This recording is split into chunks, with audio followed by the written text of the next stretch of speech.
நினைப்பதில்லை இல்லை என்று காகிதத்தை பிரித்தவர் படம் பார்த்திருப்பீங்க. அதன் வழி உறவுகளின் உன்னதத்தை எங்கள் மனதில் ஒட்டியவரே, உறவுகளின் உன்னதத்தை எங்கள் மனதில் ஒட்டியவரே. வாய்ப்பில்லை ராஜா, இது எங்களுடைய வாய்ப்பாடு. ஆனால் உங்களுக்கு நிச்சயம் வாய்ப்பு உண்டு. 2031 அதை கண்கூடாக காட்டும். ஒளிவாங்கியை கண்டாலே நகரும் நபர்களுக்கு மத்தியில், ஒளிவாங்கியை கண்டாலே நகரும் நபர்களுக்கு மத்தியில் சரமாக தொடுக்கப்பட்ட ஒளிவாங்கிகளிடம், சரமாக தொடுக்கப்பட்ட ஒளிவாங்கிகளிடம் சரமாரியாக சமரசம் பேசக்கூடியவர். உங்களின் விமர்சனம் எப்போதும் நியாயத்தின் பக்கம் இருக்கும். அதை உலகம் ஒரு நாள் ஏற்கும். உங்கள் விமர்சனம் எப்போதும் நியாயத்தின் பக்கம் இருக்கும். உலகம் ஒரு நாள் அதை ஏற்கும். உதாரணமாக சொல்கிறேன். குண்டும் குழியுமான சாலையில் சேக்கப் சார் நன்றாக இருப்பதாக மேக்கப் செய்பவரை கேட்கும் கேள்வி. குண்டும் குழியுமான சாலையில் சேக்கப் சார் நன்றாக இருப்பதாக மேக்கப் செய்பவரை கேட்கும் கேள்வி. சாலை சமமாக இருக்க சர்க்காருக்கு பாடம் நடத்தியவரே, சாலை சமமாக இருக்க வேண்டி சர்க்காருக்கு பாடம் நடத்தியவர்களே, இன்னும் ஒரு பதிலாக இந்த கேள்வியை சொல்கிறேன். சாமானியர்களோடு சம்மணமிட்டு அமர நினைப்பதால் இவர் எந்த சோபாவையும் விரும்பாதவர். சாமானியர்களோடு சம்மணமிட்டு அமர்ந்து சரிசமமாக பேசுபவர் என்பதால் எந்த சோபாக்களையும் விரும்பாதவர், ஆடம்பரங்களை எப்போதும் விரும்பாதவர். உங்கள் மனதில் இருந்து வரும் வார்த்தைகள் 1000 மனதின் குரலுக்கு சமம். 1000 மனதில் குரலுக்கு சமம் உங்கள் மனதிலிருந்து வரும் வார்த்தைகளை. கருத்தியலை கருத்தாக எதிர்கொள்பவர், கருத்தியலை கருத்தாக எதிர்கொள்பவர், கன்னித்தமிழை கற்கண்டாக பேசக்கூடியவர். தனித்து நிற்பதால் கவலை கொள்வதில்லை நிலவும் சூரியனும், தனித்து நிற்பதால் கவலை கொள்வதில்லை நிலவும் சூரியனும். ஸ்டார்களை சலித்து சொல்லும் வானமே, ஸ்டார்களை சலித்து சல்லடையிட்டு சொல்லும் வானமே, புலிகளோடு பழகும் மானே, செந்தமிழ் சீமானே, உங்களை விழா பேருரையாற்ற பலத்த கைகோசத்தோடு அன்போடு வரவேற்கிறோம்.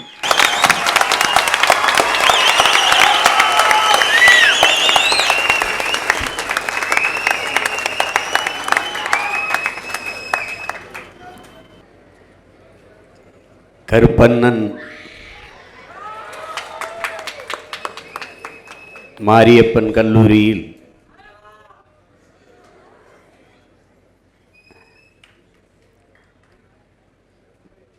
உணர்வு எழுச்சியோடு நடந்து கொண்டிருக்கிற நம்முடைய தாத்தா பெருந்தலைவர் காமராஜர் அவர்களினுடைய பிறந்த நாள் விழாவினை மிகச் சிறப்பாக ஒருங்கிணைத்து நடத்தி கொண்டிருக்கிற என்னுடைய போற்றுதற்கும் வணக்கத்திற்கும் உரிய கல்லூரியினுடைய தாளாளர், செயலாளர் MK பழனிசாமி அவர்களே, போற்றுதற்குரிய இணை செயலாளர் செந்தில்குமார் அவர்களே, பெருமதிப்பிற்குரிய தலைவர் அப்பாத்துரை அவர்களே,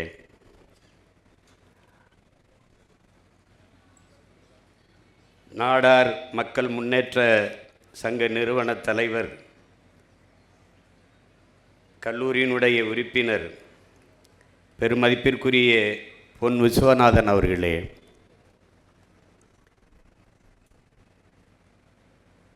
முனைவர் பேராசிரியர், நம் எல்லோருடைய அன்பிற்கும் பாசத்திற்கும் உரிய பெருந்தகை ஐயா ராஜாராம் அவர்களே, மேனால் சிறைத்துறை துணைத் தலைவர், நம்முடைய அன்பிற்கும் பாசத்திற்கும் உரிய கருப்பண்ணன் DIG அவர்களே, கருப்பண்ணன் மாரியப்பன் கல்லூரியினுடைய தமிழ்துறை பேராசிரியர் முனைவர் இரா செல்வராஜா அவர்களே, போற்றுதற்கும் வணக்கத்திற்கும் உரிய பேராசிரியர் பெருமக்களே, நாளைய நாட்டின் நம்பிக்கைகளாக இருக்கக்கூடிய என் உயிருக்கினிய எனது தம்பி தங்கைகளே, உங்கள் அனைவருக்கும் என்னுடைய அன்பும் வணக்கமும்.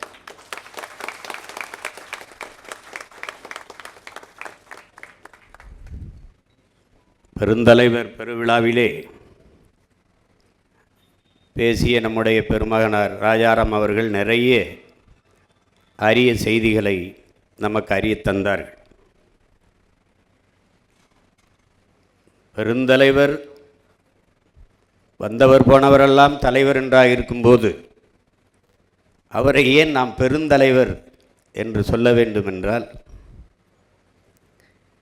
இதுவரை இந்த நிலம் கண்டிராத ஒரு மகத்தான மக்கள் தலைவன் நம்முடைய தாத்தா பெருந்தலைவர் காமராஜர் அவர்கள். எப்பாடுபட்டாவது பதவிக்கு வர வேண்டும் என்று துடிக்கிறவர்களுக்கு மத்தியில் இருந்த பதவியை இளையோருக்கு வெளிவிட்டு விலகிய தலைவன் இந்திய வரலாற்றிலே நம்முடைய தாத்தா பெருந்தலைவர் காமராஜர் அவர்கள்தான். வரலாற்றில் அவருக்கு சில பக்கங்கள் இல்லை, வரலாறு முழுக்கவே அவர் பக்கம்தான். காமராஜ் என்பது ஒரு பெயர் சொல்லல்ல, அது தமிழ் பேரினத்தின் அரசியல் சரித்திரம் என்பதை என் அன்பு பிள்ளைகள் அறிய வேண்டும். காலத்தின் கடைசி கருணை காமராஜர் என்கிறார் நம்முடைய ஐயா கவியரசு கண்ணதாசன் அவர்கள்.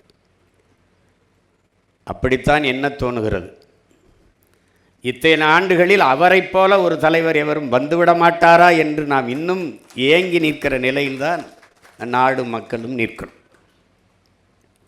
இங்கே ஒரு பேரவலம் நிகழ்ந்து விட்டது பெருமக்களே, என் அன்பு தம்பி தங்கையில் அருமை பிள்ளைகளே. இங்கே மாணவர்கள் கிளர்ச்சியில், இந்தி திணிப்புக்கு எதிராக மாணவர்கள் கிளர்ச்சியில் ஏற்பட்ட அரசியல் புரட்சியில் அதிகாரத்திற்கு வந்தவர்கள், இதுபோல இன்னும் ஒரு மாணவர் கிளர்ச்சி இந்த மண்ணில் நிகழ்ந்துவிடக்கூடாது என்பதற்காக மாணவர்கள் அரசியல் பேசக்கூடாது என்று கொண்டு வந்தார். இறை வழிபாட்டை விமர்சித்த இவர்கள் திரை வழிபாட்டை போற்றினார்கள். கடவுளை விமர்சித்தவர்கள் கதாநாயகனை போற்றினார்கள். எந்த பள்ளி கல்லூரி விழாக்களிலும் அரசு விழாக்களிலும் ஆன்றோர்கள் சான்றோர்கள் அறிவார்ந்த பெருமக்களை மேடையேற்றுவதற்கு பதிலாக திரைப்பட நடிகர்கள், திரைப்பட இயக்குனர்கள், திரைப்பட நடிகைகள், கதாசிரியர்கள் இவர்களை ஏற்றி ஏற்றி பேச வைத்து ஓ இதுதான் ஆக பெரும் புகழ் போல இருக்கிறது, இதுதான் உச்சம் போல இருக்கிறது என்று உள்ளத்தில் விதைத்து இன்று சினிமாவே ஒரு சித்தாந்தமாக மாறி நிற்கிறது. பேரவலம் நிகழ்ந்து விட்டது. வரலாற்றில் தெளிவு வராத எந்த இனமும் எழுச்சி பெற முடியாது என்கிறார் லெனின். வரலாற்றை மறந்துவிட்ட ஒரு இனம் சுடுகாட்டில் இறந்து கிடக்கிற பிணம் என்கிறான் ஹோசிமின்.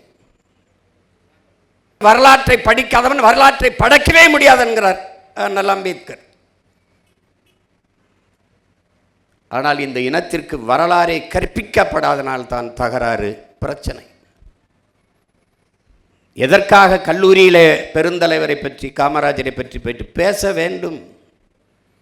காமராஜரை கற்காமல், கக்கனை கற்காமல், ஜீவானந்தம் சிங்காரவேலரை கற்காமல், முத்துராமலிங்கத்தேவருங்கம் தாத்தனை கற்காமல், செக்கிழுத்த செம்மல் நம்முடைய பாட்டன் வஉசியை படிக்காமல், அயோத்திதாசர் ரெட்டமலை சீனிவாசன் போன்ற ஆளுமைகளை நம் தாத்தாக்களை முன்னவர்களை படிக்காமல் எப்படி ஒரு இனம் எழுச்சி வரும், தெளிவு வரும், எப்படி வாழும்? அது வரலாற்றை கையில் எடுத்த இனங்கள் எல்லாம் உயிர்ப்போடு இருக்கிறது என்கிறார்கள். என் அன்பு பிள்ளைகளே, வீரர்களை பெற்ற இனம்தான், வீர மக்களை பெற்ற இனம்தான் வாழ்ந்திருக்கிறது. இதுதான் வரலாறுங்கும். வீரர்களை பெறாத இனம் அடிமைப்பட்டு வீழும், அழியும். அப்படி வீர மக்களை அறிவார்ந்த, அறம் சார்ந்த, ஒழுக்கம் சார்ந்த தலைமுறையை வளர்த்து கெடுத்தாமல் போனதின் தடுமாற்றம் இப்போது. இங்கே பேசிய அன்பு குழந்தை பேசினாலே குறிப்புகளோடு பேசுகிறவன் அல்ல தலைவன், குறிக்கோளோடு பேசுகிறவன் எவனோ அவனே தலைவன். தாளில் இருந்து படிப்பவன் அல்ல தலைவன், தலையில் இருந்து பேசுகிறவன் எவனோ அவனே தலைவன். இந்த நாட்டில் காமராஜரை போதிப்பதன் மூலமாக நானும் என் தாத்தன் காமராஜரை போல உண்மையும் நேர்மையுமான தூய்மையான தலைவனாக வர வேண்டும் என்று இத்தனை ஆயிரம் கூட்டத்தில் ஒருத்தனுக்கு அந்த சிந்தனை வந்தால் இந்த நிகழ்வு பெருமை அடைகிறது, புனிதம் அடைகிறது.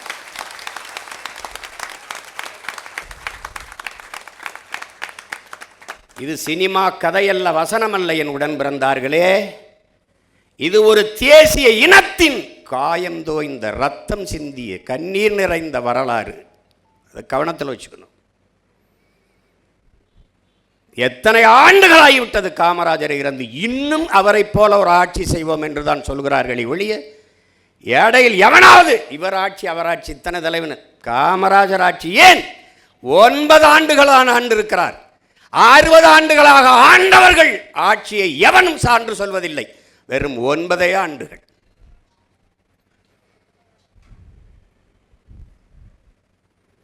தனக்கென்று ஒரு துணையை கூட கட்டாதவன் தான் இந்த தமிழ் இனத்திற்கென்று பல அணைகளை கட்டினான். இவர்கள் பல துணைகளை கட்டி வாழ்ந்தார்களே வெளியே ஒரு அணையை கூட கட்டவில்லை.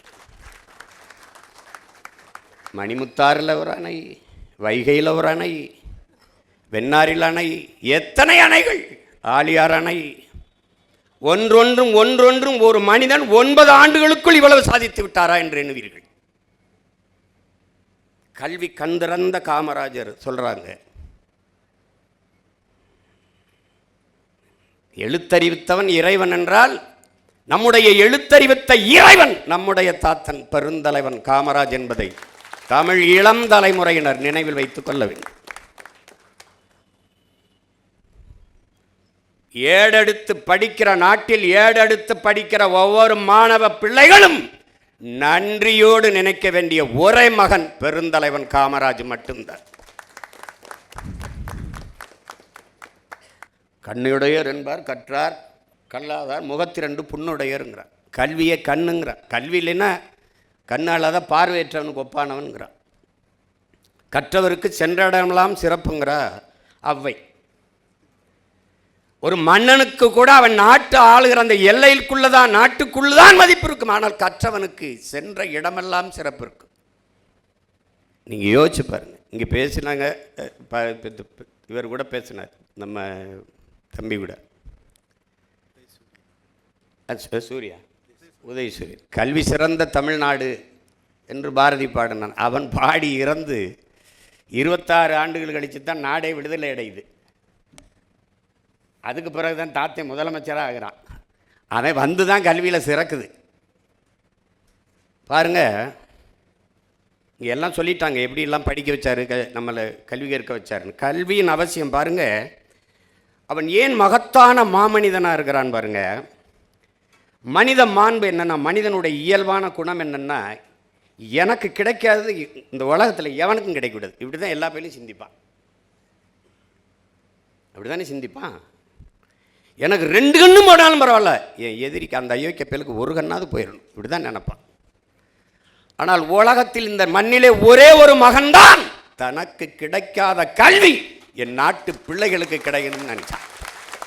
அவன் என்ன நினச்சிருக்கான், நானே படிக்கலை, இவெல்லாம் படித்து என்ன செய்ய போகிறான், போடா நீ எல்லாம், உனக்கெல்லாம் கல்வி ஒரு கேடா, உனக்கு படிப்பு ஒரு கேடா, போடா அப்படின்னு சொல்லியிருப்பான்.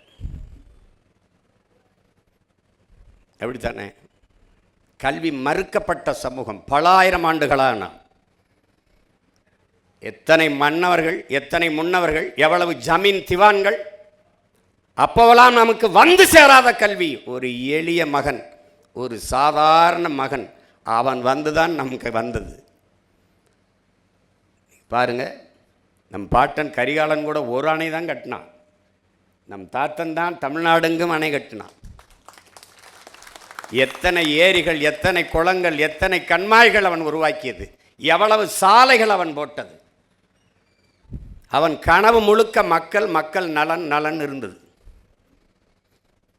எத்தனையோ தலைவர்கள் சிலையாக நிற்பார்கள், சிலையாக திருமணம் செய்யவில்லை, குழந்தை பெறவில்லை, ஆனால் சிலையாக நிற்கும் போது 2 குழந்தைகள் விரலை பிடித்து கொண்டு நிற்கிற சிலை உலக இந்த தமிழ்நாட்டில் நம்முடைய தாத்தன் காமராஜுக்கு தான்.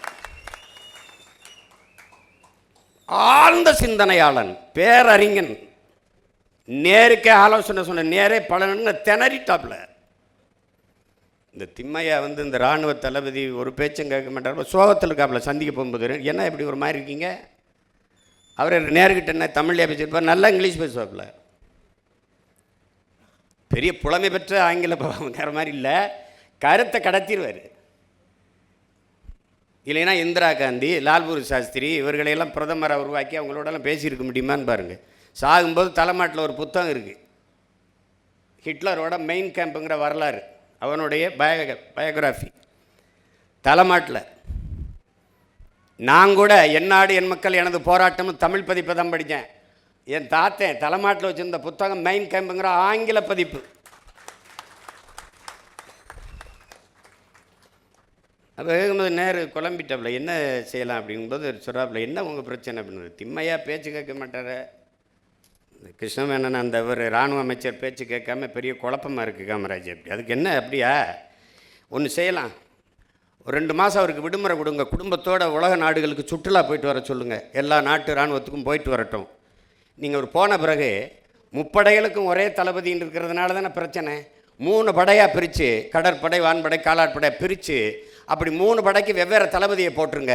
அவர் வந்த பிறகு இதில் ஏதாவது ஒரு படைக்கு தளபதியாருன்னா 3 படைக்கு தளபதியாக இருந்தவர் கூச்சப்பட்டு வேணாம் பதவின்னு போயிடுவார், பிரச்சனை தீர்ந்துரும்னோடனே கட்டி பிடிச்சது எனக்கு தோணலையேன்னு.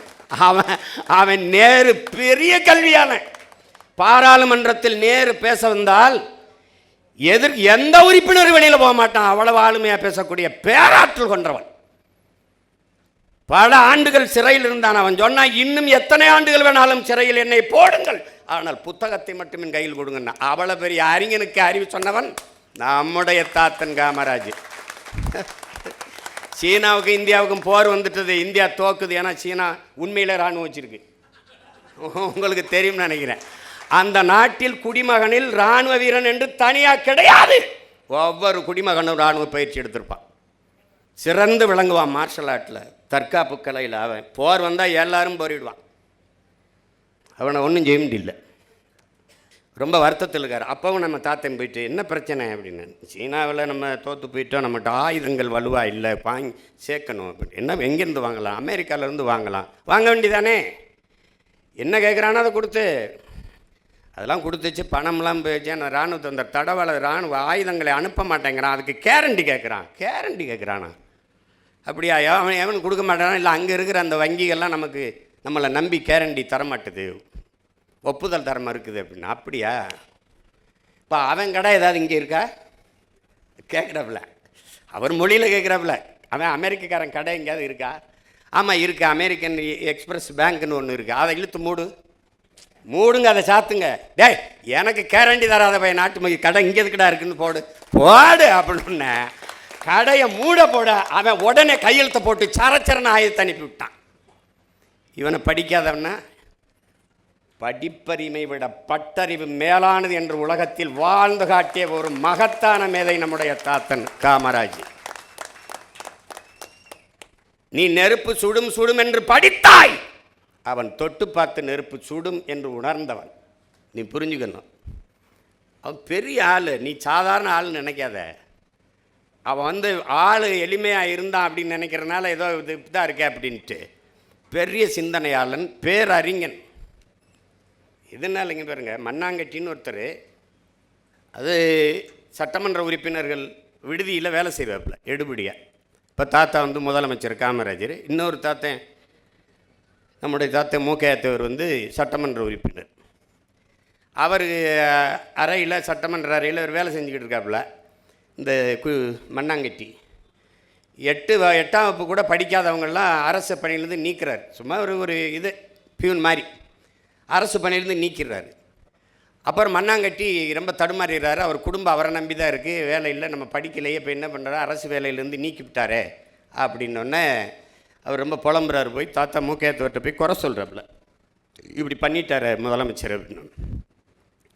ஃபோனை போடுறா அப்படின்னு சொல்கிறாப்புல. இவர் ஃபோனை போட்டுறாரு. நேராக முதலமைச்சர் வீட்டுக்கு போட்டோன்னே யாராவது உதவியாளர்கள் எடுப்பாங்கன்னு நினச்சிக்கிட்டு இருக்காங்க. அவரே எடுத்துடுறாப்புல, ஐயாவே எடுத்தோன்னே இவருக்கு என்ன சொல்கிறேன்னு தெரியல.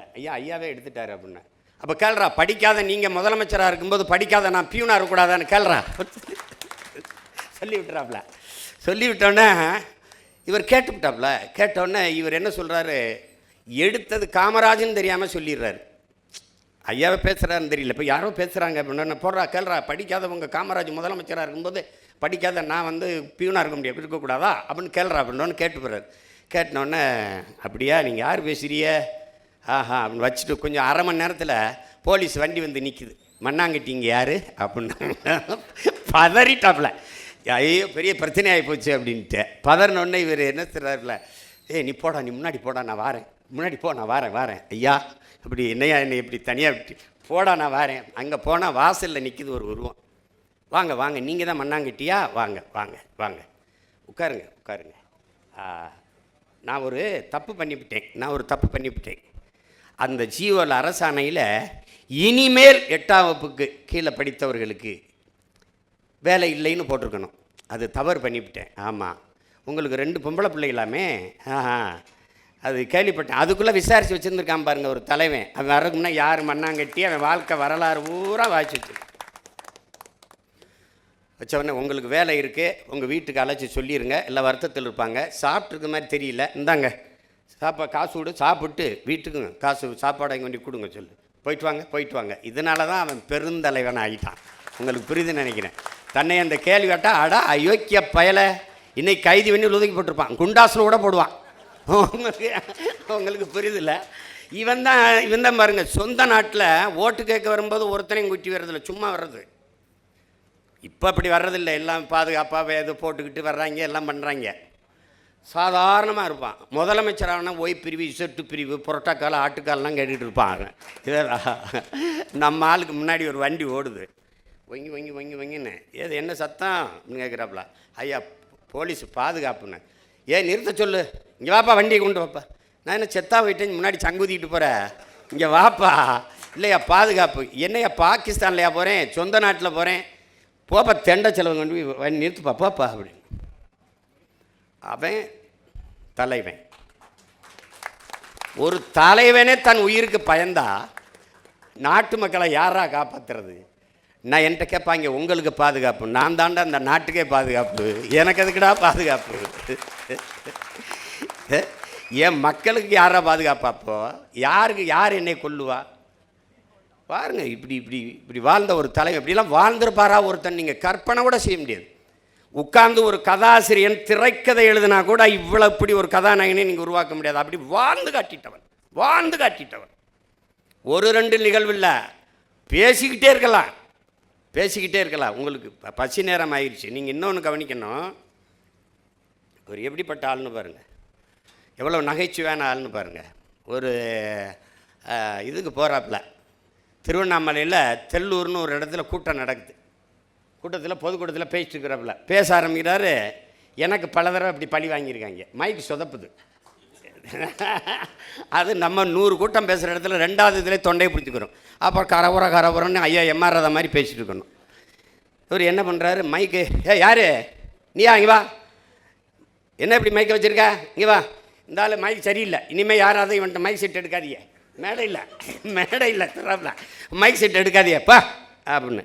அந்த ஆள் பதறி போய் ஆத்தாடி ஐயாவுக்கு இப்படி சொதப்பிருச்சுன்னு அவசரமாக சரி செஞ்சு இது பண்ணோடனே மறுபடியும் பேசுகிறாப்புல.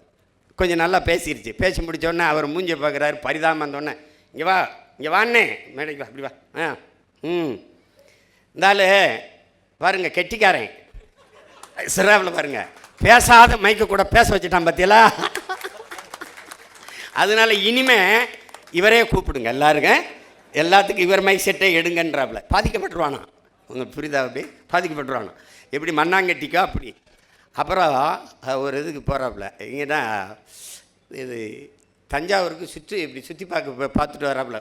தஞ்சாவூர் பயணம் போயிட்டு வரும்போது ஒரு பழங்கால கோயில், அந்த கோயில் நல்லா கட்டியிருக்கு, பழங்கால கோயில். எத்தனை ஆண்டுகளுக்கு முன்னாடி கட்டினதுன்னு தெரியல, யாருக்கும் யார் கட்டியிருப்பான்னு தெரியல. அப்போ நிற்கிற அதிகாரிகள்ட்டெல்லாம் கேட்குறாரு, இது யார் கட்டியிருப்பா, கட்டினது ஏதாவது அடையாளம் இருக்கா, கல்வெட்டில் ஏதாவது பேர் இருக்கானா? அதிகாரிகளுக்கு தெரியல, உள்ளூர்காரனுக்கு தெரியல, ரொம்ப நாள் வாழ்ந்தவனுக்குன்னு தெரியல, எவனுக்கும் தெரியல. இவ்வளவு காலமாக இருக்கிற இவ்வளோ பெரிய கோயிலை கட்டினவன் பேர் தெரியல, ஒரு மாதம் கூட ஒழுங்காக எரியாத அந்த டீப் லைட்டுக்கு உபயம் யாருன்னு எழுதி வச்சுருக்கான். ஒரு மாதம் கூட ஒழுங்காக எரியாது, அது இந்த டியூப் லைட்டை போட்டவன் பேர் எழுதி வச்சுருப்பான். புரியுதா அவங்களுக்கு? அன்னைக்கு இத்தனை அணைகளை கட்டினவன் நம்ம தாத்தன் ஒரு இடத்துலோட காமராஜ் கட்டியதுன்னு போடல. இன்றைக்கி கக்கூஸ் கட்டினவன் பேர் கூட இருக்குது. அது பார்த்தீங்களா? ஐயா ஐயா, நீங்கள் சென்னை வண்ணாரப்பேட்டையில் கூட்டம் நடக்குது, மேடையில் பேசிட்டு திரும்பி வராங்க ஐயா. வரும்போது நடுவன் தொடர் வண்டி நிலையம், அது சென்ட்ரல் ரயில்வே ஸ்டேஷன் பக்கத்தில் வண்டி போகுது. ஏன் இந்த பக்கம் தான் திருப்புற, வண்டியை எங்கே கொண்டு போகிற அப்படின்னா, அது வேகமாக ஓடி போய் விக்டோரியா நினைவரங்கத்திட்ட மெமரி ஹாலுக்கிட்ட போய் போகுது, திரும்பி போகுது. நிற்கும்போது, ஏன் இந்த பக்கமாக சுற்றி வர, நீ போக்குவரத்து விதியைத்தானே பின்பற்றிருக்கணும். ஐயா இரவு 10 மணி ஆயிடுச்சுன்னா ஐயா கூட்டம் இருக்காதியா, நம்ம வாட்டுக்கு வேகமாக விறுவிறுன்னு போயிடலாம்லையா. ஆள் இருந்தாலும் இல்லைனாலும் எது போக்குவரத்து விதியோ அதை தான் நீங்கள் கடைப்பிடிக்கணும். முதலமைச்சராக இருக்க நம்மளே கடைப்பிடிக்கலைன்னா அப்போ நாடு மக்கள் எப்படி சரியாக கடைப்பிடிப்பான்? இன்றைக்கெல்லாம் முதலமைச்சர் பிள்ளைக்கு நடு ரோட்டில் ஓட்டப்பந்தயம் வைக்குது, இங்கிட்டு ஓடுது அங்கிட்டு ஓடுது, சைக்கிள் ஓட்டுறாங்க. நான்லாம் படுற பாடு, என் வீட்டுக்கு பக்கத்தில் தான் இவங்க எல்லார் வீடு இருக்குது. இந்த கிளம்பி வர்றதுக்கு முன்னாடி சாலையில் கயிறை கட்டி போலீஸ் 2000 பேர் நின்றுக்கிட்டு, இங்கிட்டு போகாத அங்கிட்டு போகாத. என்னையை பார்த்தோம் நான், ப்ளீஸ்ண்ணே என்ன செய்வான்னு தெரியலையே அப்படின்ட்டு, போய் தொலைங்கடா, என்னத்தையே ஓட்டி தொலைங்கடா. கொடுமை.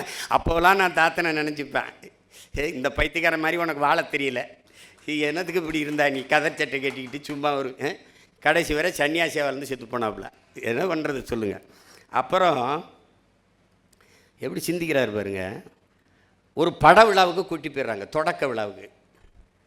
அவருக்கு போனதில்லை. அவர் ஐயா நடிகர் தலைவர் சிவாஜி மேலே இருந்த அன்பில் போயிட்டார்னு நினைக்கிறேன். அங்கே போயிட்டு, எனக்கு இந்த சினிமானெல்லாம் ஒன்றும் தெரியாதே, கூப்பிட்டாங்கன்னு வந்துட்டேன், கை ராசிக்காரன்லாம், அதெல்லாம் நான் ஒரு ராசிக்காரன்னு இல்லை. கேட்டேன் படத்துக்கு பேர் என்னன்னு, பார்த்தால் பசி தீரும்னாங்க.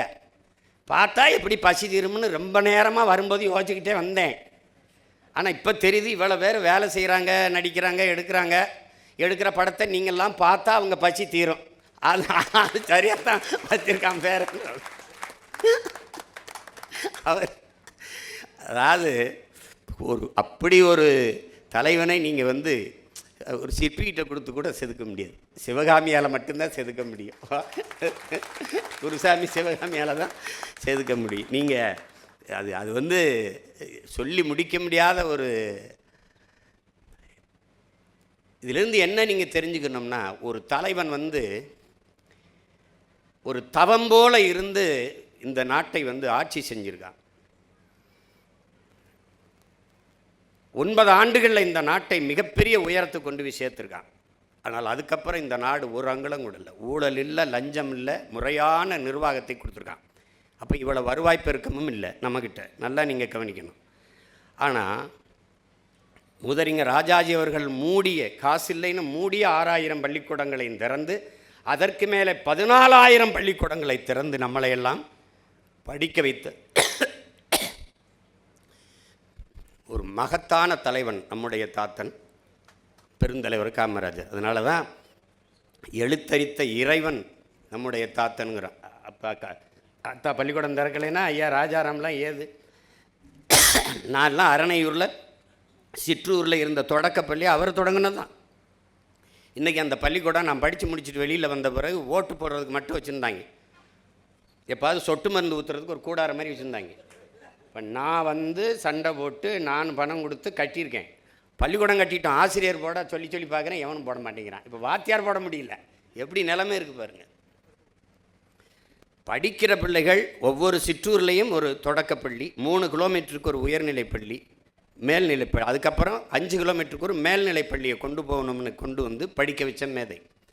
அப்புறம் இந்த மதிய உணவு திட்டம் அது காசு இல்லைங்கிறாங்க. எல்லாருமே சொல்கிறாங்க, அந்த அதிகாரிகள் எல்லாருமே சொல்கிறாங்க காசு இல்லை, நம்மகிட்ட அவ்வளோ நிதி வலிமை இல்லை அப்படின்னு. இருக்கிற வரை போடுவோம்னே, இல்லைன்னா நான் ஊராக மடி ஏந்திட்டு போய் பிச்சை எடுத்துக்கிட்டு வரேன் என் பிள்ளைகளை படிக்க வைக்கணும்னே. பெத்த தகப்பங்கூட சொல்லியிருக்க மாட்டான். பிச்சை உயினும் கற்கை நன்றே கற்கை நன்றேன்னு சொன்ன கொன்றவேந்தன் நமக்கு ஞாபகம் வருது. பிச்சை அவன் சொல்லிட்டு போனான், அதை படித்தானா காமராஜன் தெரியாது, ஆனால் அவன் தான் சாதிச்சு காட்டினான். பிச்சை எடுத்துக்கிட்டு வந்தாது என் பிள்ளைகளை படிக்க வைக்கிறேன். மக்கள் இயக்கமாக மாற்றினான். விறகு இருக்கிறவன் விறகை கொடுத்தான், அரிசி இருக்கிறவன் அரிசியை கொடுத்தான், காசு இருக்கிறவன் கொஞ்சம் காசை கொடுத்தான். ஒன்றும் இல்லாதவன் வந்து தாய் தந்தை அந்த அக்கா தங்கச்சி வந்து சமைச்சு போட்டு போயிட்டாங்க. மக்கள் இயக்கமாக மதிய உணவு திட்டத்தை கொண்டு வந்தார். அதை பின்னாடி அதை நிறைய பேர் அது ஐயா எம்ஜிஆர்லாம் வந்து சத்துணவு திட்டம் அப்படிலாம் மாற்றிக்கிட்டார். அவர் சொன்ன மாதிரி, நீங்கள் சொன்ன மாதிரி இலவசம் என்று இந்த நாட்டில் இருந்திருக்க வேண்டியது கல்வி, மருத்துவம், குடிநீர். ஆனால் இன்றைக்கு எது இலவசமாக இருக்குன்னு பாருங்கள். கோயம்புத்தூர்லேருந்து மருத்துவக் கல்லூரியை தொடங்குறதுன்னு பெரிய இந்த பணக்காரங்க கொஞ்சம் பேர் வந்துட்டாங்க. வீட்டு வாசல்லேருந்து என்னென்ன ஐயா அந்த மாதிரி மெடிக்கல் காலேஜ், அதுக்கு என்ன பண்ணணும், நாங்கள் எல்லோரும் சேர்ந்து ஒரு 20 லட்சம் போடுறோம், நீங்கள் ஒரு 50 லட்சம் போட்டிங்கன்னா 80 லட்சம் போட்டிங்கன்னா ஓஹோ நல்லா வியாபாரம் பார்க்கலாம்னு நினைக்கிறீங்களோ?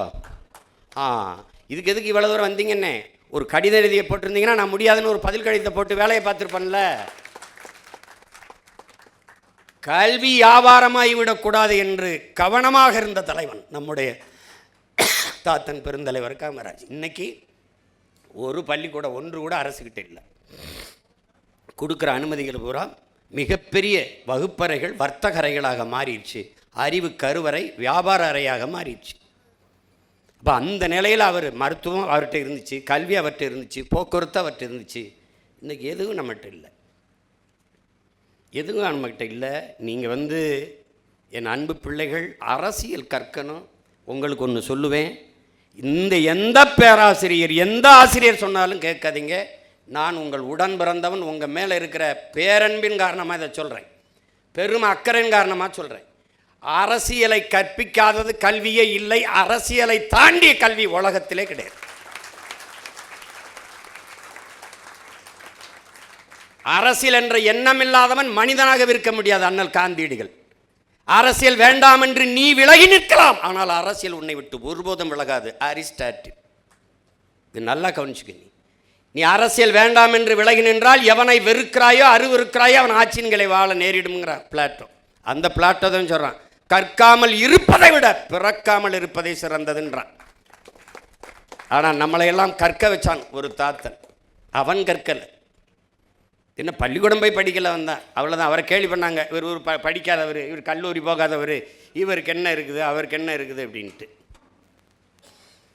அவருக்கு என்ன பூகோளம் தெரியாது, வரலாறு. அவர் சொல்லி மேடையில் சொல்கிறப்ப நான் படித்தவன்னு ஒருபோதும் சொல்லலையே, எனக்கு பூகோளம் தெரியாது தான்.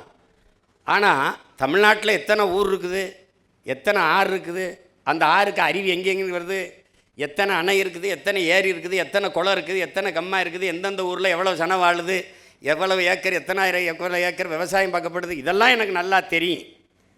ஆனால் நீங்கள் இந்த படம் போட்டு புத்தகம் கட்டி புத்தகத்தில் வச்சுருக்கிறது தான் பூகோளம்னீங்கன்னா அந்த பூகோளம் எனக்கு தெரியாது.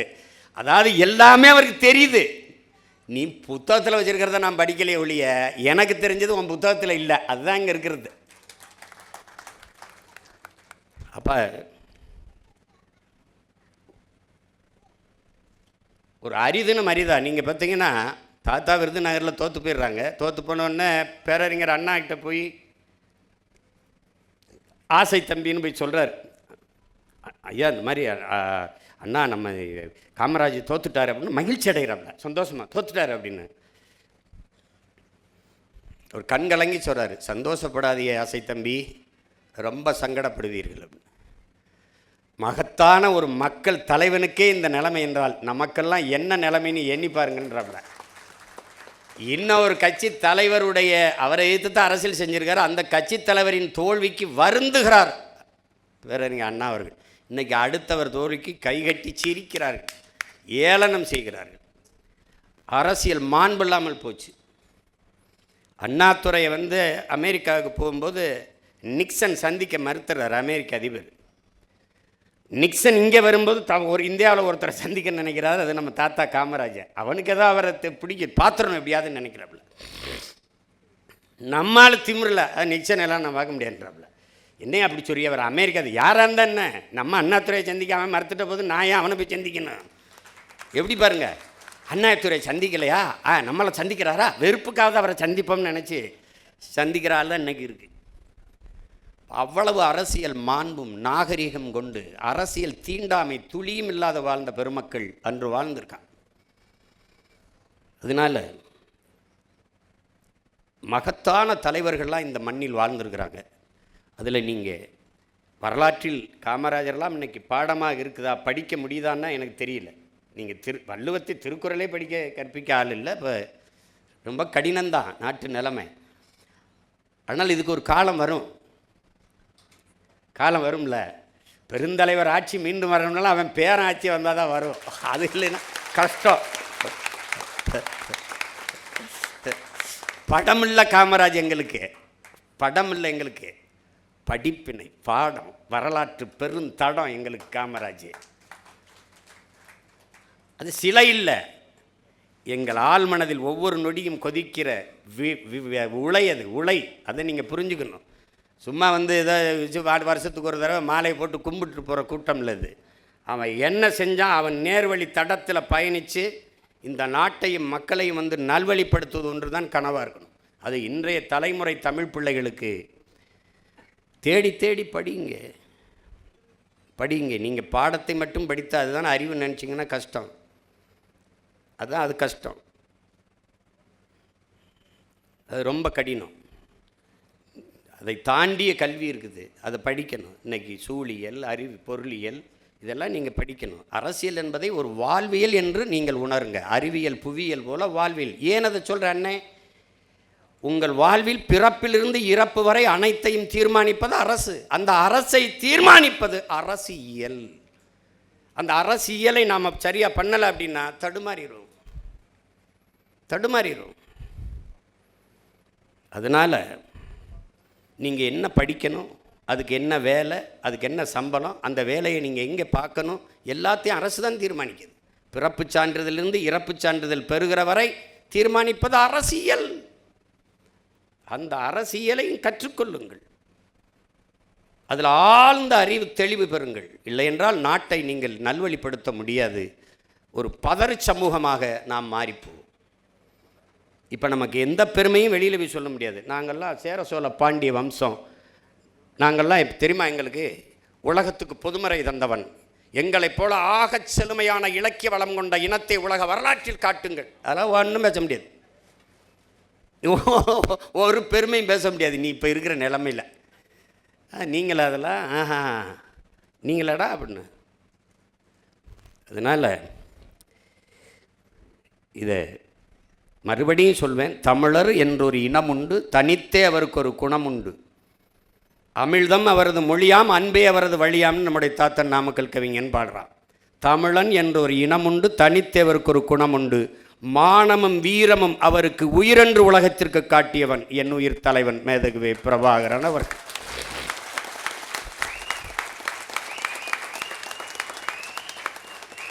எத்தனையோ நமது முன்னவர்கள் வந்தார்கள், வாளும் வேலுமேந்தி போரிட்டார்கள். அப்போதெல்லாம் உலகம் சென்று சேராத தமிழனின் மானமும் வீரமும் என் உயிர் தலைவன் ஏந்திய துப்பாக்கியில் உலகம் திரும்பி பார்த்தது. சாதாரண மகன், உங்கள் முன்னால் நிற்கிற உங்கள் உடன் பிறந்தன் சீமானைப் போல, என் தாத்தன் காமராஜைப் போல சாதாரண மகன் அவனும். நான் ஒன்றும் மன்னன் இல்லையே, மந்திரி மகன் இல்லையே, கூட்டம் வர்றதுக்கு வான்னு சொன்னால் அத்தனை ஓட்டு போடுறதுக்கு. இப்போ பார்த்தாலும் தோற்று போனாலும் 20 லட்சம் மக்கள் வாக்கு செலுத்தி என்னை நிற்க வச்சிருக்கான். அந்த இடத்த விட்டு போகாதங்க. இப்போ கூட எங்கள் அப்பா இறந்துட்டாரு. 30ஆம் நாள் காரியம், பாரதிராஜா அப்பாவுக்கு காரியம் பண்ணிக்கிட்டு இருக்கேன். பக்கத்தில் ஒரு எங்கள் அப்பா வயது தோலை தட்டுறாரு, மகனே எவ்வாறு 50 பேரோடவாவது நீ உள்ளே போயிடுவாயின்னு ரொம்ப ஆசைப்பட்டுக்கிட்டு இருந்தேன். நடக்கலை, விட்டுறாதரா, இந்த இடைத்தேர்தலை நின்னாவது உள்ளே போயிரு, நீ போயிரு எப்படியாவது அப்படின்றாப்ல. நான் உறுதியாக போயிடுறேன்ப்பான்னு சிரிக்கும்போது பின்னாடி டே இந்த சிரிப்போட போகணும், நீ இந்த சிரிப்போட போகணும்டா, நீ போயிடா. அதனால் சாதாரண மகன் இந்த மண்ணிலே நம்முடைய பாட்டன், வரலாற்றில் பெருமை மிக்க குறியீடாக இருக்கிற பாட்டன் தீரன் சின்னமலை. அவன் மன்னன் வாரிசுலாம் கிடையாது, மந்திரிலாம் கிடையாது. விவசாய குடும்பத்தில் ஒரு மகன் வாடான்னா வந்தான் படைக்கு. அது மாதிரி என் தலைவன் மந்திரி மகனோ அது கிடையாது, வாடான நாட்டு விடுதலைக்கு சாகன்னு வந்தான். அது மாதிரி தான் நான் வாடானம் இனத்தின் விடுதலைக்கு, மொழி விடுதலைக்கு நான் வர்றேன். அதனால் என் அன்பு தம்பி தங்கைகளுக்கு சொல்லுவேன், இவங்கெல்லாம் அது எங்கள் ஐயா கூட பேசும்போது, ராஜாராம் ஐயா கடைசியாக முடிக்கும்போது, அரசியல் பேசக்கூடாது. நம்ம பாட்டியுடைய மரணத்துக்கு அது காசு இல்லாமல் இருந்தார். அதை சொல்ல வர்றதுக்கு அரசியல் பேசக்கூடாது, அரசியல் வேண்டாம் என்பதே ஆகப்பெரிய அரசியல். அதை கவனிச்சுக்கணும். நீங்கள் அதை பேசாதனால தான் இவ்வளோ பெரிய வீழ்ச்சியை நம்ம சந்திச்சிருக்கோம்.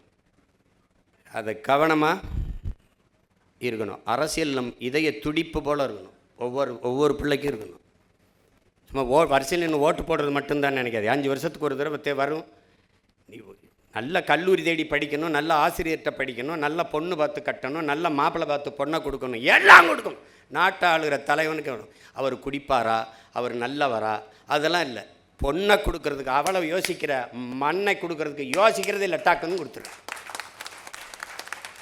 அதனால் எவ்வளவு பிரச்சனைகள் வரும் நீ பார். இன்னும் ஒரு 4 வருஷம் கழித்து என்னை தேடி வருவே, அவர் ஒவ்வொருத்தராக கூப்பிடுவே, அவர் ஏப்பா அவரால் கொண்டு வாப்பா அப்படின்னு.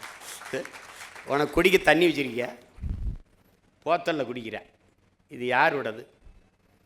இது குடிக்கிற தரத்தில் இருக்குன்னு மருத்துவ சான்றிதழ் தந்தவன். சரி, நான் குடிச்சிட்டேன், இங்கே சுற்றி இருக்கிற காக்கை, குருவி, கொக்கு, மைனாலாம் என்ன பண்ணும்? ஏதாவது யோசிச்சிருக்கியா? இதே பெருந்துறையில் 26-28 கிலோமீட்டருக்கு நிலத்தடி நீரை எடுத்து குடிக்காதே, யுரேனியம் கலந்துருச்சு, குடிக்கிற திறனில் இல்லை, தண்ணி நஞ்சாயிருச்சுங்கிறான். இந்த சிப்காடை வளர்ச்சின்னு சொன்னவன் அவன் மட்டும் சிக்கனான்னு வச்சுக்கோங்க, அதுக்குள்ளே வச்சு கொளுத்தி விட்டுருவேன். இப்போ என்னடா டே, நான் ஒரே ஒரு கேள்வியை உங்ககிட்ட சொல்கிறேன், உங்ககிட்ட கேட்குறேன், உங்கள் அண்ணன் கேட்குறேன். தொழிற்சாலை வளர்ச்சி என்று சொன்னீர்கள், சிப்காடு வளர்ச்சி, அது வளர்ச்சி, இது வளர்ச்சி என்றீர்கள். சரி, எல்லாம் வளர்ச்சி என்றால், இந்த சிப்காடு வளர்ச்சி என்றால், அப்புறம் எதுக்கு எங்கள் ஆத்தாவுக்கு 2500 கொடுக்குற? வேலை வாய்ப்பு வரும், எல்லோருக்கும் வேலை வாய்ப்பு வரும் என்றால், வேலை இல்லாத இளைஞனுக்கு எதற்காக 4000 கொடுக்குற? என்ன வளர்ச்சி இது? அப்போ வளரலை. நீங்கள் வந்து இப்போ உங்ககிட்ட கேட்குறேன், ஜல் ஜீவன் ஒரு திட்டம் வருது, மத்திய அரசு தண்ணி கொடுக்குது. தண்ணியை டெல்லியிலிருந்து கொண்டு வருமா, இங்கேருந்து கொண்டு வரும்? இங்கேருந்து தானே எடுத்து கொடுக்கும். ஏன் மண்ணிலிருந்து என் மக்களுக்கு தண்ணி எடுத்து கொடுக்கறதுக்கு நீ எதுக்கு வராங்க? எதுக்கு வர? இந்த சூயஸுங்கிறவன் யார்? அவன் யார்? இதெல்லாம் படிக்கணும், நீ படிக்கணும், தயவு செய்து படிக்கணும். ஐயா நக்கீரன் எழுதுன்னு நீர் எழுத்து படிக்கணும். அண்ணன் சொன்னதுக்காக அந்த புத்தகத்தை வாங்கி படிக்கணும். சின்ன புத்தகம் தான், ரொம்ப படிக்காத, 10 பக்கத்துலேயே எல்லா செய்தியும் வந்துடும். அவன் அந்த அயோக்கிய ஃப்ரான்ஸிலிருந்து போய் உலக வங்கியில் கடன் வாங்குது, அந்த பொலிவியா 250 கோடி. அதுக்கு அவன் சொல்கிறது, இவனுக்கிட்ட உன் நதியை கொடுன்றான். சரி, நதியை தானே கேட்குறான், என்ன பண்ண போகிறான்னு கொடுத்துட்றான். அவன் அதுலேருந்து நதியிலேருந்து தண்ணி எடுக்காத, விவசாயத்துக்கு பயன்படுத்தாத, ஒரு சொட்டு தண்ணி உனக்கு உரிமை இல்லை, நதி என்னதுன்றான். கடைசியாக அவன் கொடுக்குறதான் தண்ணி, அவன் சொல்கிறதான் காசு. என்ன ஆயிடுச்சு? பல ஆண்டுகள் ஸ்டெர்லைட்டுக்கு எதிராக அப்படி போராடணுமா, அப்படி போராடி ஒரு வங்கி பணியாளன் வேலையை விட்டுட்டு போய் போராடி துப்பாக்கி சுள்ள செத்து நாட்டில் பெரிய புரட்சி வெடித்து விரட்டி விட்டாங்க. அந்த பெட்ரோல் நேராக இங்கே வந்தான், தமிழ்நாட்டுக்கு வந்தான், கோவைக்கு வந்தான், சூயஸ்ன்னு வந்தான், பேரை மாற்றிக்கிட்டு வந்தான். என்னுடைய பவானி ஆற்று தண்ணீரை எடுத்து கொடுக்கறதுக்கு இவன் யாரா? 3150 கோடி அது காசை கொடுத்துட்டு வர்றான். 3150 காசை கொடுத்து நமக்கு இந்த தண்ணி எடுத்து கொடுக்கறதுக்கு இந்த தனியார் நிறுவனத்துக்கு ஆசையா? சொல்லு பாப்போம். ஒரு நாள் நீ தவிச்சு நிற்ப, பசிச்சு நிற்ப, வேலை வெல்லாமல் வீதியில் நிற்கும்போது நீ அண்ணனை கவனிப்ப. நீ இப்போ நான் பேசுகிறதெல்லாம் உனக்கு வேடிக்கையாக இருக்கும். நீ ஆடு மாடு வளர்க்குறத அரசு பணியாக மாற்றுவோம்னா சிரிக்கிற, ஆனால் வீட்டில் போய் தயிர் மோர் பால்லாம் நல்லா குடிக்கிற. வேலை வாய்ப்பு இல்லை, அப்போ ஆடு மாடு மேய்ப்பதையும் வேளாண்மை செய்வதையும் அரசு பணியாக மாற்றிக்கொள்வோங்கிற. அப்போ கூடுதல் வேலை வாய்ப்பு வந்துடுது, அவ்வளோதானே. நீ ஐஏஎஸ் ஆகிறேன் போய்க்க, ஐபிஎஸ் ஆகிறேன் போய்க்க, டாக்டராகவும் போய்க்க. முடியாதவன் இங்கே வாடா, தம்பி ஒன்றை நீங்கள் கவனிச்சுக்கணும், என் பிள்ளை பேசுனால அது நான் சொன்னது தான். உன் செல்ஃபோனில் எத்தனை ஜி வரலாம், ஆனால் கஞ்சி விவசாயி நான் தான் ஊற்றணும். நீ சாஃப்ட்வேர் இன்ஜினியர், சாஃப்ட்வேரில் வேலை செய்யலாம், சாப்பிட்டு போய் தான் வேலை செய்யணும். சாஃப்ட்வேர் இண்டஸ்ட்ரியின் பிதாமகனாக இருக்கிற பில்கேட்ஸ் 2,76,000 ஏக்கரில் விவசாயம் பண்ணுறான். இன்னைக்கு அமேசான் பிரைம் வீடியோ இருக்குல்ல, அதனுடைய உரிமையாளன் பல லட்சக்கணக்கான ஏக்கரில் விவசாயம் செய்கிறான். ஏன்? நிலையான பொருளாதாரம், எல்லோருக்கும் வேலை வாய்ப்பு அங்கே தான் இருக்குன்னு நினைக்கிறான். பாலின் சந்தை மதிப்பு தமிழ்நாட்டின் 3 லட்சம் கோடி, சாராய சந்தை 50,000 கோடி. அன்னைக்கு நம்ம இவ்வளவு நலத்திட்டத்தை நிறைவேற்றிய தாத்தன் ஒரு சொட்டு மதுவை நாட்டில் வச்சுருந்தானா சொல்லு? இவன் கல்லுக்கடை கூட திறக்கலை, ஒத்துக்கல்ல. இந்த படத்தை வேணா போட்டுப்பார், ஒரு காட்சி இருக்குது. அந்த அம்மா வந்து ஐயான்னு பிள்ளையோட அழும். இந்த அம்மா யார், என்ன ஏன் எழுதுறேம்மா சொல்லு? ஐயா என் புருஷனை போலீஸ் பிடிச்சி, சும்மா ஏமா பிடிச்சிட்டு போச்சு? அம்மா சாராயங்க சின்னார். யார் இந்த பிள்ளை இந்த அம்மா உள்ள விட்டுதாரு, போமா அப்படின்னு. ஐயா தெரியாமல் காய்ச்சிட்டாரு, போமாங்கிட்டு. ஒரு கொலகார பையன் கூட ஒரு தாலியத்தான் இருப்பான்.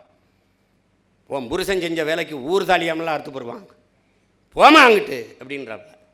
இவன் ஏன்டா அந்த டாஸ்மார்க்கை மூடலைன்னா கள்ளச்சாராயம் வந்துரும்ன்றான். எவ்வளோ பெரிய ஐயோக்கியத்தனம். அப்புறம் அதுக்கு போலீஸு, அதுக்கப்புறம் நிர்வாகம், இது வந்துடும் அது போயிடும்னு சொன்னால் எப்படி இருக்குது? இப்படியா பேசுறது? 5 வயசு பிள்ளையை கற்பழிச்சிடறான், 60 வயசு அம்மாவையும் கற்பழிச்சிடறான். அப்போ விபச்சார விடுதியை திறந்து விட்டுரும்னு சொன்னால் எப்படி இருக்கும்? செருப்புகள் அடிக்க மாட்டேன். அப்போ நீ கள்ளச்சாராயம் வந்துருங்கிறதுக்காக திறந்து விடுறேன்னா கட்டுப்படுத்துறா.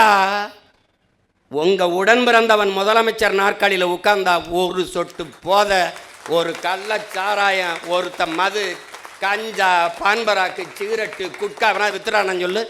நோக்கம் இருக்கு, இருக்கக்கூடாது, இருக்காது. லஞ்சம் கொடுக்காதைன்னு சொல்ற மகன் இல்லை நான். லஞ்சம் வாங்கினா தூக்கிட்டேன், அந்த இடத்துல உன்னை பணியில் இருக்க மாட்டேன், தூக்கிட்டேன். நான் ஏன் கொடுக்காதுன்னு சொல்லணும்? என்ன அதிகாரிகள் யாரும் வாங்கக்கூடாது. வாங்கினா சஸ்பென்ஸ் கிடையாது, ஸ்பாட் டிஸ்மிஸ் தான். பணியிலே இருக்க மாட்டேன், தூக்கிடுவேன், அவ்வளோதான். உன் சர்டிஃபிகேட் மதிப்பிழக்க செஞ்சு விட்டுருவேன். ஒழுங்காக இருக்கணும். இதெல்லாம் தன்னலமற்ற அன்பான சர்வாதிகாரியால் தான் ஆள முடியும். அப்படி ஒரு தலைமை இருந்தால் அவன் தான் என் தாத்தன் காமராஜ். ஆலியாறு டேமை கட்டணும், தண்ணி எடுத்துகிட்டு வரணும். கேரளாவில் தண்ணி கிடக்கு, 3 கிலோமீட்டர் மலையை குடஞ்சி இங்கே கொண்டு வந்தால் தான் வரும். அப்போ இந்த கனாலை வெட்டணும், மலைக்குள்ளே குடையணும். அப்போ இன்றைக்கி இருக்கிற நுட்பம் இல்லை. அப்போ என்ன செய்கிறது? மனித ஆற்றல் தான். அதை வச்சுக்கிட்டு இன்றைக்கி மாதிரி ரொம்ப வச்சு இதை வச்சு டக்குன்னு இல்லை, நாட்டு வெடி கொண்டு கடப்பாறை கோடாரி வச்சுதும் குத்தி போகணும். அப்போ உள்ள ஆளுங்க அனுப்புகிறாரு, தெரியும் அவருக்கு. வெளியில் வந்தால் பணம், இல்லைன்னா பணம். ஆனால் தெரியும் வழி இல்லை. அனுப்பி இன்றைக்கி திறந்து பல லட்சக்கணக்கான ஏக்கர் ஆழியார் அந்த அணை பாசனத்தில் வாழுதுன்னா அவன் செஞ்சதான். அது தன்னலமற்ற சர்வாதிகாரம். வைகை அணையை கட்டணும், 20 கிராமத்தை வெளியேற்றணும், கத்துவான் மக்கள். ஆனால் இன்றைக்கி பல லட்சக்கணக்கான ஏக்கர், பல 100 கிராமங்கள் வாழுது என்றால் அவன் செஞ்ச தன்னலமற்ற அன்பான சர்வாதிகார ஆட்சியால் தான். அப்படி ஒருத்தனால தான் செதுக்க முடியும், இல்லைன்னா ஒன்றும் பண்ண முடியாது. நீங்கள் அவன் ஓட்டு போடாமல் போயிடுவான். ஓட்டா போட்டும் போடலைன்னா போட்டும்னு இருந்தால் தான் அவன் சரியாக வரும். நீ சமரசம் செஞ்சினா ஒன்றும் செய்ய முடியாது. அந்த நேர்மை அவர்கிட்ட இருந்தது, சாதிச்சார். செய்யணும்னு நினச்சாரு, செஞ்சாவ்ல. அப்போ எத்தனை சாதனைகளை செஞ்சாருன்னு நினைக்கிறேன் நீ? அவர் அதெல்லாம் என் பிள்ளைகள் கற்றுக்கொள்ளணும். ஆகச்சிறந்த கல்வி அரசியல் தான் என்பதை புரிந்து கொள்ளணும். இவங்க பாடம் நடத்துவாங்க, ஆசிரியர். இது இப்போ தன்னாட்சி அதிகாரம் பெற்ற கல்லூரின்னு இதெல்லாம் தீர்மானித்தது யார்? ஐஏஎஸ் எங்கே வேலை பார்க்கணும், இந்த மருத்துவக் கல்லூரிக்கு டீன் யார், இதுக்கு யார் ஐபிஎஸ்ஸு, இதையெல்லாம் தூக்கி போடுறோம், அங்கே போடுறவன் இங்கே போடுறவங்களாம் யார்? நாட்டை ஆளுகிற தலைவன். அந்த தலைவன் சரியில்லைன்னா இது எல்லாமே சரியில்லாமல் போயிடும். அப்போ நீ அந்த தலைவனை தேர்வு செய்கிற பணியில் நீ சரியாக இருந்துடணும். அதுதான் முக்கியம். 6 மாதத்தை கட்டி கிழிக்கிற சுடிதாரு, பேண்ட் சட்டை, சேலையை போய் புரட்டி எடுக்கிற 5 வருஷம் உன் எதிர்காலத்தை தீர்மானிக்கிற தலைவனை ஒன்றுமே தெரியாமல் ஓட்டை போட்டு வந்துடுற. என்ன இதெல்லாம் அறிவு இருக்கிற மக்கள் செய்கிற செய்யலை, கற்றவர்கள் செய்கிற செய்யலை. போய்ப்பார், கேரளாவெலாம் காரி துப்புறான். ஆந்திரா கேரளாலாம் நம்மளை காரி துப்புறான் ஒருத்தன். இது நான் கூட என்னுடைய தன்மை நிலைப்படத்தில் வச்சுருக்கேன், அதை சிரிக்கிறேன். அதனால் என் அன்பு பிள்ளைகளுக்கு சொல்லுவேன், ஒரு பெருமைமிக்க விழா. இது ஒரு அரிய வாய்ப்பு உங்களுக்கு. இனிமேலாக இந்த நொடியில் இருந்தாவது காமராஜ் யாருன்னு தேடி படிங்க. சின்ன சின்ன புத்தகங்கள் இருக்குது. இங்கே கூட நம்ம கல்லூரி நிர்வாகத்திலிருந்து கூட அந்த புத்தகங்களை கல்லூரி நூலகத்தில் வைக்கலாம். அதோடு நம்முடைய இன முன்னோர்களின் வரலாறை சிறு சிறு முக்கிய செய்திகளை தொகுத்து கொடுக்கலாம்.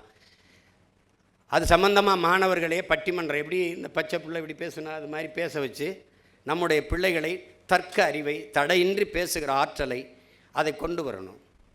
அதை கொண்டு வர்றதுக்கு வளர்த்து எடுக்கணும். அப்படிலாம் நாங்கள்லாம் இல்லைன்னா இன்றைக்கி ஐயா ராஜாராம் மாதிரி நம்ம சிறைத்துறை அதிகாரி மாதிரியான ஆட்கள் எப்படி வந்திருக்க முடியும்?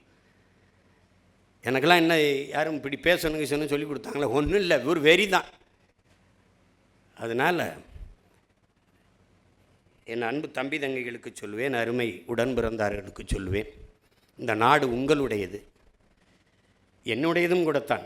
எப்படி பார்த்தாலும் இந்த நாடு உங்களுடையது. உங்களை நம்பிதான் இந்த நாட்டு மக்களின் எதிர்காலம் ஒப்படைக்கப்பட்டிருக்கிறது என்பதை உணர்ந்து கற்றறிந்த சான்றோர்களாக, அறிஞர்களாக, ஒழுக்கத்தில், நேர்மையில், உண்மையில் சிறந்த பிள்ளைகளாக நீங்கள் வளர்ந்து வர வேண்டும் என்பதுதான் இந்த நிகழ்வின் நோக்கம்.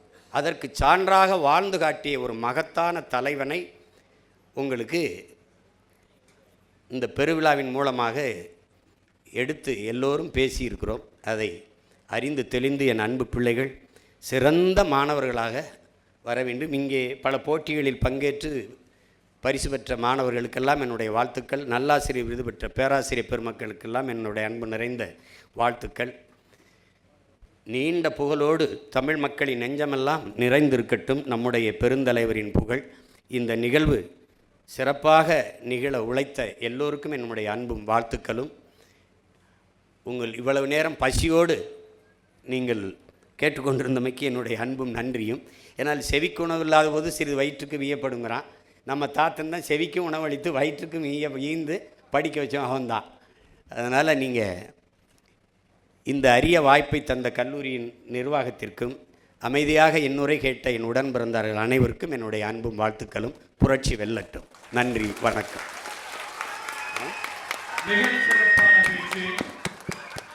அதாவது திரைப்படத்தில் வந்த பாடலை எல்லோரும் மறந்திருக்கும்.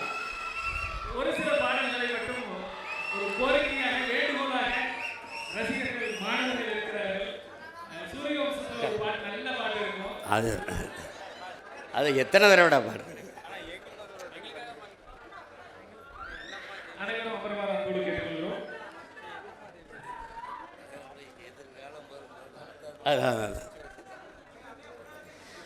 மனசெல்லாம் பந்தலிட்டு மல்லிக்கொடியா விட்ட உசுருக்குள் கோயில் கட்டி ஒன்னை கொழு வச்சு கொண்டாடினே.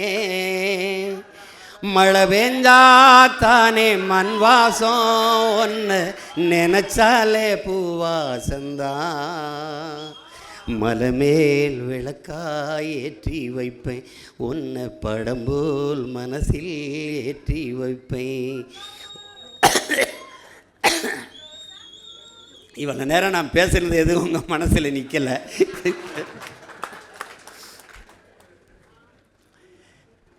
நல்லா படிங்க, நல்லா பாடுங்க, நல்லா விளையாடுங்க, நல்லா ஆடுங்க, நல்ல தலைவர்களாக வளர்ந்து வாங்க. எல்லோருக்கும் வாழ்த்துக்கள்.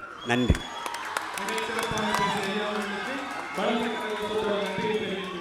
இந்த அழகிய தருணத்தில் நம்முடைய கல்லூரியினுடைய உறுப்பினரும் நாடார் மக்கள் முன்னேற்ற கழகத்தினுடைய நிறுவனருமான பொன் விஸ்வநாதன் ஐயா அவர்கள் நம்முடைய சிறப்பு விருந்தினருக்கு காட்டு தணிக்காரன் என்ற புத்தகத்தையும் பொன்னாடையும் போட்டி கௌரவிக்கிறார்.